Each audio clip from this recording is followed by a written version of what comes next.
Magandang hapon. Update ko lang kayo guys. Dumating na yung ating scale remover. Ito sa Shopee ko binili from Greenhouse, Valenzuela. So, i-a-apply ko na to sa ating gym na may skills. Kasi 4 o'clock na dito guys and wala naman ng araw. So, meron dyan sa instruction.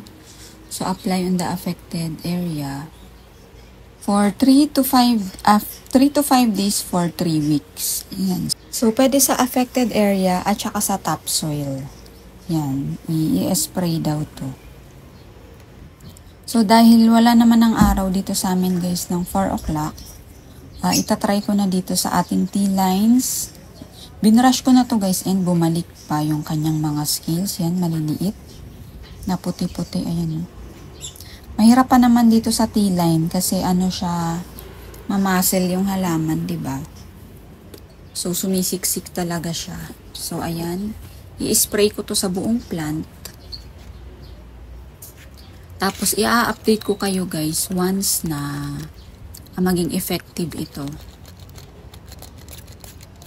Ayan. Buong halaman ang iaano ko.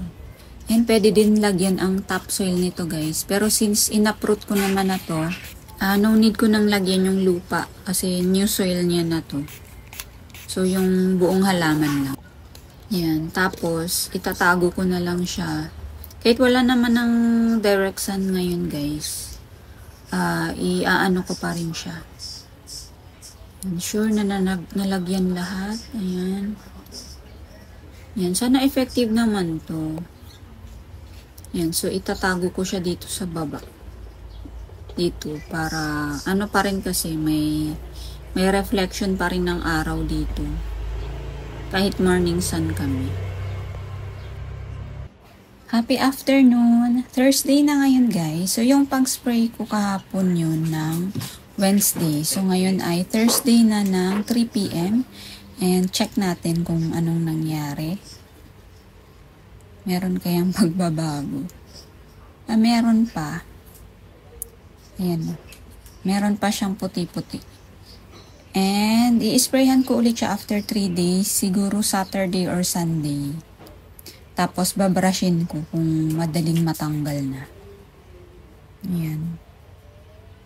Ayan, meron pa rin. For 3 weeks naman kasi yung application nun. Ayan, updates lang tayo ngayong Thursday.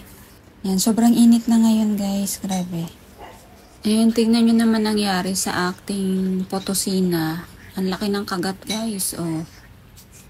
Yan, kinagat 2 dahon, no. Yan, kaya naglagay ako dyan guys ng mothball sa tabi niya. Hindi naman na bumalik. Kahapon to eh. At yung Ariel, tinabi ko dito. Baka makain. So, kahapon yan. So, ngayong umaga wala. Ito rin. Yan, nadali ating Mirio. Yan, kahapon din siya. So, malaki yung mabait.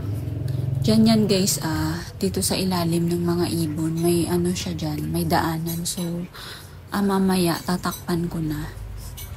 And, didiligan ko na yung ating new succulents, mamaya. Tingnan nyo, namimink-mink na kasi kahit umaga lang yung araw dito, sobrang init. So, gagamit ako ng controlled watering, dito lang yan guys, sa gilid. Diyan ko lang dinidiligan, konti lang. Yan. Controlled watering lang.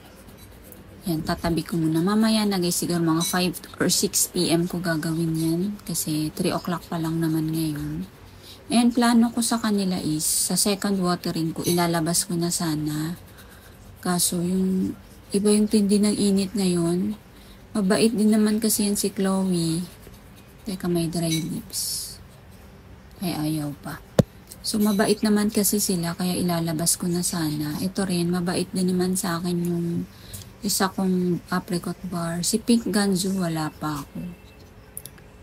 Ayan, laki ng kagat. So, pinag-iisipan ko kung ilalabas ko na sila next week after nilang mag-second watering. Iba kasi yung init ngayong summer, guys. So, parang sobrang init. And, meron nag-super sale pala. Super sale ba? Holy Week sale, ang Hunter Pottery. So, may binili akong pots. Konting-konti lang yun, guys. Natutuwa naman kasi ako sa pots nila. Magaganda naman talaga. And 5 pieces lang naman yun. And may aayusin ako dito. Plano kong ipagsama yung maliliit na to sa shallow pot. So, pero di ko pa alam kung kakasya sila. Ito lang naman nandyan. Ayan, ang init. Grabe. And kaninang umaga, tinumba yung mga hoya ko guys. So, nakatry kasi to. So, lahat sila na-uproot. Ito, hindi naman to na-uproot pero nabawasan yung lupa.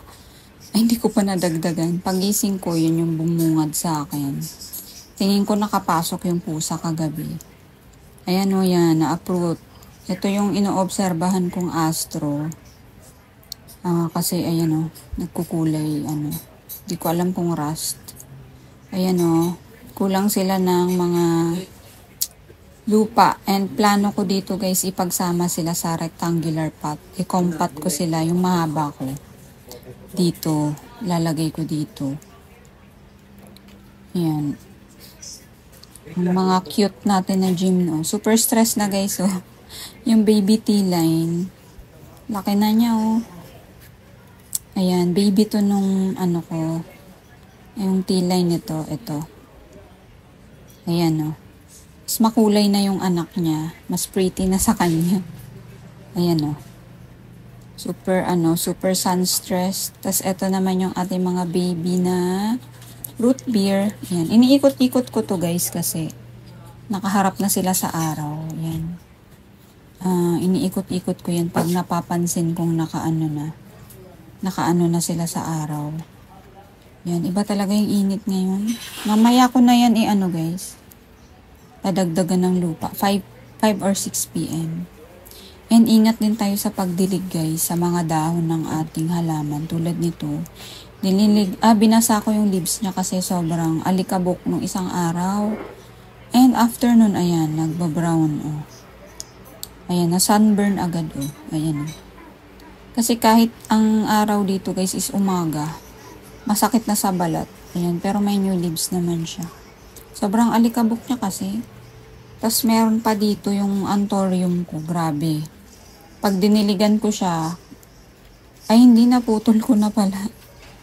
Tatlo yung pinutol ko. Kasi guys, pag nagdilig ako nung hapon, tapos kinaumagahan umaraw, kunyari yan, naipon yung tubig. As in, na sunburn talaga yung dahon. Kaya much better na wag na lang basain yung dahon ngayong summer. Yung lupa na lang. Yan. Sa rubber trees, ayan, tuwang-tuwa na itong mga to. Kaya lang kulang sila sa araw Kaya, ayan, walang kulay yung ruby ko. Ayan, nasanay kasi sila dati guys, diba, na walang bubong dito. Ayan, mamaya, aalisin namin yung ibon. Itutuloy na namin yung pagpapaampon sa kanila. Kaya problema ko dito is, saan ko sila ilalagay? Kasi maganda na sila dyan.